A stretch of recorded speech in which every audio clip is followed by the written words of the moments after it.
நீங்கள் பார்த்துக் கொண்டிருப்பது உங்கள் விஜய். ஏன்னா ஆறிட போறது பால் சாப்பிட்டேளா? பால் வரையாம் பால் கொண்டாந்து வாயில ஊத்து நேரா சொர்க்கத்துக்கு போயிடுறேன். உங்க அம்மா ஊருக்கு போயிருக்கான்ற தைரியத்துல ஐச்சாட்டியம் பண்றேளா? வரட்டும் சொல்றேன். சொல்லேண்டி தலை எடுத்துருவாளோ? நெக்கு ஒன்னும் பயம் இல்ல. மூஞ்சி உங்களை எனக்கு தெரியாதா?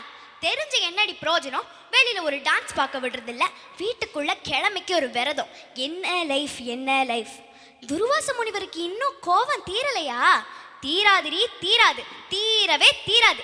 இந்தாருங்கோ ரெக்கார்ட் டான்ஸுக்கு தகுந்தாப்புல நான் தாளம் போடுறேன்னு சொன்னேலே, அந்த ஞாபகமா இதையாவது போட்டுருங்கோ. கொண்டாடி போடுறேன், நான் போடுறேன்.